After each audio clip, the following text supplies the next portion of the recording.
wingi pas nderekne Astabrata ana ing Laladan ndi keh pentas terakhir nika? Jatisrani, Pak. Jatisari. Jatisari. Aku salah terus. Jatisari kae dimatke kanca-kanca kok redok suntrut. Guayane ke jare nedeng anu sakit. Nggih, nembe mboten sehat, Pak. Sakniki pun sehat toh tapi? Ya, belum, tapi kalau di atas panggung itu harus disehat-sehatke, Pak. Profesional. Ya luar biasa. Terus? Tertentu tak turuti.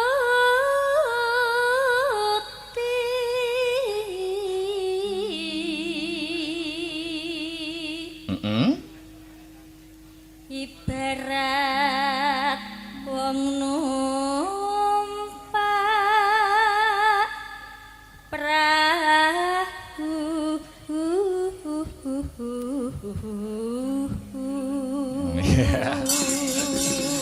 Iki jenenge cengkok.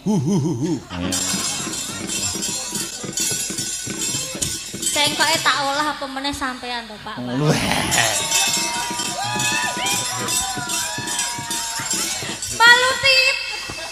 Maksudnya iki ngolah ning dhuwur panggung Iya, arep ben piye betul. panggunge urip.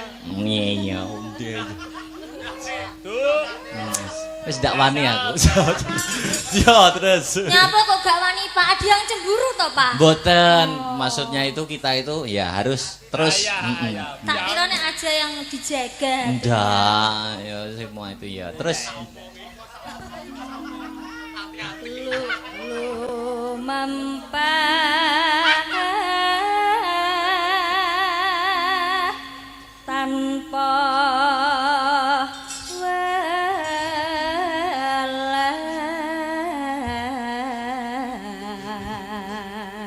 yo Ning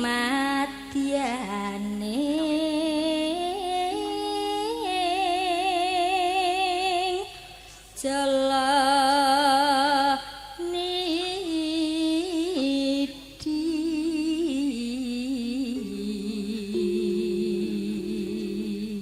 telaske Mbak Bir. temah gunjing anggen jonging pagulingan. Mula wingi sakit wingi bar gara-gara anu to sampean mandhap riyen to. Iya. Iki kok aja lho. Mboten. Tetep nganti tancep kayon. Iya. Dilanggamne riyen. Ben suasanane ngendhek meneh. Ayo. Mangga buka celuk Mbak Bir. Esuk awan ning omah wis ora krasa. Luyuran kanggo isin tak sayang.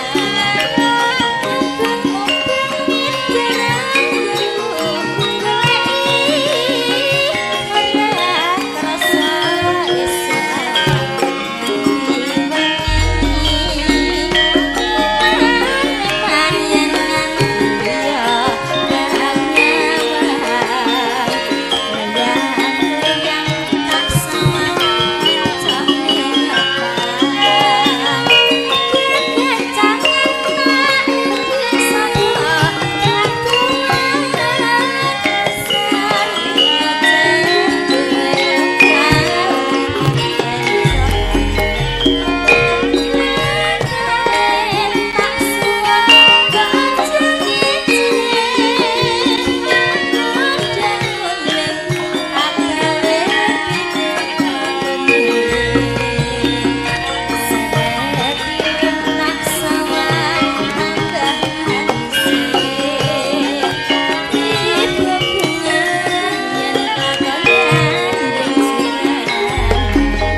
Obahno Mbak Bir.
tabir kita. Ayo wis ngaturake pamundutan podang kuning. Wo ngono.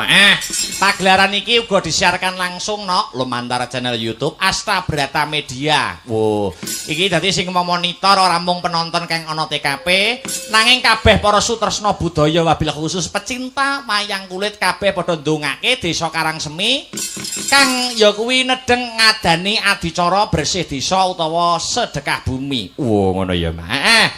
Teruske. Heeh. Mbak Aulia Pangesti, jumeneng, Mbak. Semuanya cok, ya.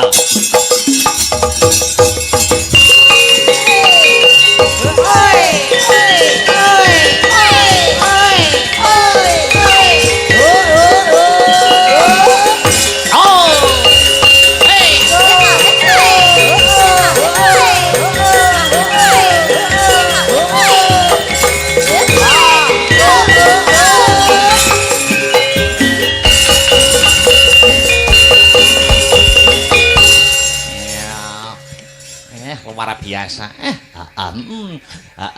Selamat malam Mbak Aulia Pangesti. Selamat malam Mas Dalang. Ngaturaken hiburan, atur tetembangan. Saiki genti sing bernapaskan karo melodi, Mbak. Nggih.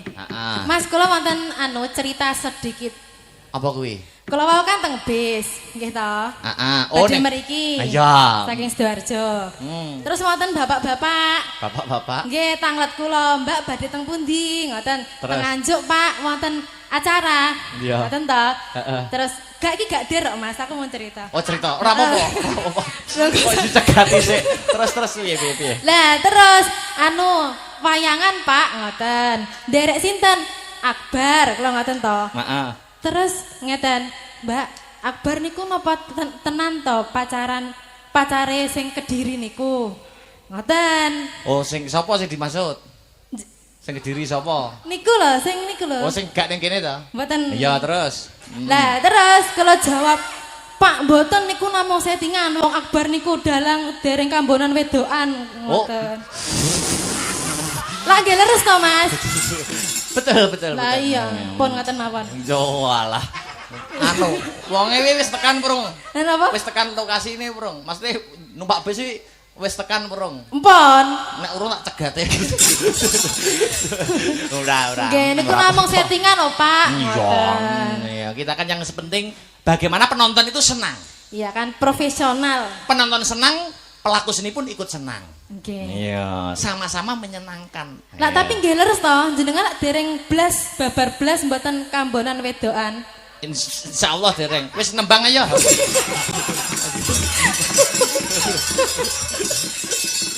Iya, Pak Redelek guyu pawas ngono. Mas wonten pamundutan apa? Wis bebas. Oh, bebas. Aku njaluk malah mbok critani neh yo. Lho niki saestu Mas, kula mboten ngarang, sumpah niki. Iya, aku percaya sampeyan jujur. Lah nggih, niki kan di streaming. Lah mangke kula nek ngapusi, lah mang jare kok gak tau kambonan ngono. Ya to. Pun nggih. Nek maksudnya mambu parfume lho. Ayo, apa? apa? Napa niki sing dangdut? Ya ora apa-apa, pokok musik, sing anyar ora apa-apa. Kesayangan entuk dino entuk, sing urung katur. Maka, Mboten wonten request nggih. Mboten, bebas ayo napa Mbak Aul. PP apa mawon nggih? Oh iya, kuwi judulnya apa to kuwi? Gadis Manis Kalimantan. Oke, piye penak. Yo, coba kayak apa? Aku ning Kalimantan yo duwe cerita lho. Cerita riyen apa kula nembang? Gak nembang sik. Oke. Kayaknya Sinta ngerti kok paling banter. Dua. Yo.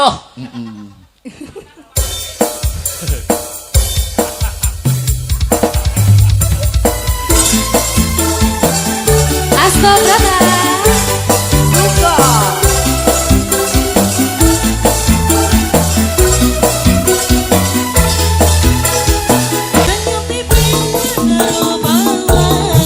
Gadis manis Kalimantan, maulah ulun bayang-bayang muhafian. Makasih Mbak Aul. Injih sami. Gadis Gadis manis Kalimantan sudah katur kanggo kanca nom-noman. Terakhir ya, Nok. Terakhir. Mbak Renjel Meladiana Putri. Jumeneng, Mbak. Ayo, sepati, Cok.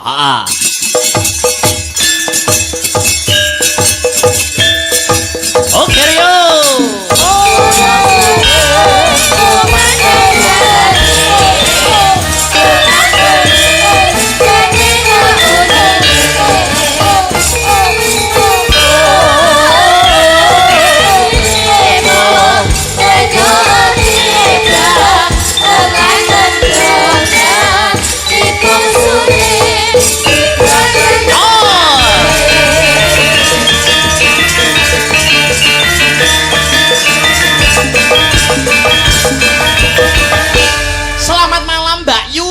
Meladiana Putri. Bayo.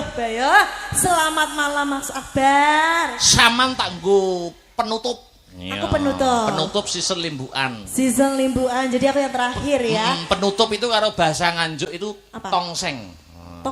Tongseng itu penutup. Ya.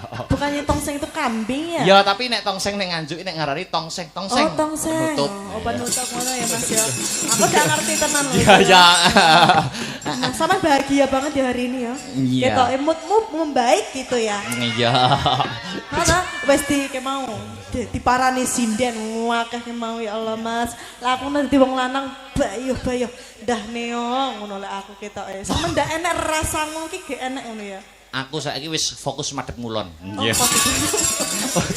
Ndak ngene sesi akor takok bisa. Maksudnya nek konoan madhep ngulon ya. Iya salah. Saya tahu Mas Akor takok siji iku lho. Biasane kan ngeten iki kan biasane sing jaler to, sing tanglet. Cek terus ya mau piye? Piye? Aku tahu. Kalau kan biasanya ngene iki sing jaler. Nggih. Ngene lho Mas. Biasanya kan ngene sing jaler to, sing tanglet iki kula sing wadon sedangkan. Jan niku sakjane niku tipene seperti apa lho Mas? Kok ben oleh wong wedok terus wong wedok ganti neh. Ngono maksudnya tipemu sing tenanan sak tenane iki apa ngono. Nek zaman kuliah kan cinta-cintanya hanya cinta monyet. Cinta monyet. Dadi iki penjajakan mergo wong rabi kuwi ora nggur sedina rong dina ning sepisan kanggo selawase. Selawase. Wis tekan kono ya mikir ya. Wis domongi ya. Yo. Lah jangan takut tenan iki biasa sampe piye. Lho nyapa? Yo ora mbok peno ngeten. Sing ngefans kriteria karena yang ngefans jenengan tuh banyak sekali. Amin ya rabbal alamin. Kadang ngono ndak masih kamu tenan kadang wong ngono, Mbak Mas Akbar wis pacar ya, Mbak. Mbak Akbar apa ngono pangaru Akbar, Mas Akbar. Ning ndi Mas Akbar, Pak. Aduh kupengku ki rada ngono lho jadi niki nggih para penonton yang mbak-mbak yang masih perawan-perawan atau mbok rondo-rondo mbok menawa Mas film ya Mas ya. Wah jahat. Masa aku bukalane rondo? Ya rondo lek sik ayu mening ngono kan ya ora masalah to Mas itu. Oke. Ya kan ngono, Mbak Mas sampean mengadakan sayembara ngono ya kan. Kayak wayang kok arep rabi tak sayembara. Lah ngono Mas kriterianya apa gitu. Ayu laire tekan batine. Pun cukup niku mawon. Oh, itu aja. Iya. Ayu lair karo batine. Berarti lek wonge pendek ndak masalah. Ya nek sedhuwur. Nek sedhuwur. Ya. Jarene ayu lair kan batine. Nah ya nek kan ayu lair iki kan nek mau dibagi neh akeh to. Ayu lair iku nek menurut aku ya sing dhuwur. Dhuwur ngono ya Mas ya. Mok ngono tok. Wis tok ngono ndak pengen sing duwe anak 5, enggak. Urung apa-apa sing ngopeni anak. Ya menawa bonus ngono. Duet sama Mas Heru. Aku duet dengan Mas Heru. Sono. Oke nih, iki lho Mas tak tunggu ya iki lho Mas Heru iki lho. Domong ya. Kira Mas Heru dituntun apa piye? Enggak. Ora. Masa njaluk nganggo sepot. Halo, ya Allah Mas Heru. Fans nomor 1. Aku yo duwe cerita. Oh iya, aku pengen ngrungokne. Enggak ki dino iki Aulia ulang tahun. Selamat ulang tahun. Yeay. Happy birthday Mbak Aulia. Anu, nak tak seneni aja nesu ya. Enggak, tambah pinter. Wis. Uga Vektor juara ketoprak lho ketoke. Apa ketoprak to? Sinta komplain juara 3 nang wesu ngamuk-ngamuk di. Oh, Victor ngamuk kok. Kowe tak kaya wesu story ini. Padahal aku apik. Mbak Aul njaluk hadiah apa ulang tahun? Kira-kira buka terus ki lho. Aku yo dikado aku iki ulang tahun lho. Gak Mbak Aulia ki lho njaluk kado apa? Mentahane ae Mas. Lah isine nggur permen ngene. Wes dak apa ki lagune? Apa Jel? Heeh, sing duet sing Wis jarang bisa duet karo aku iki. Wah.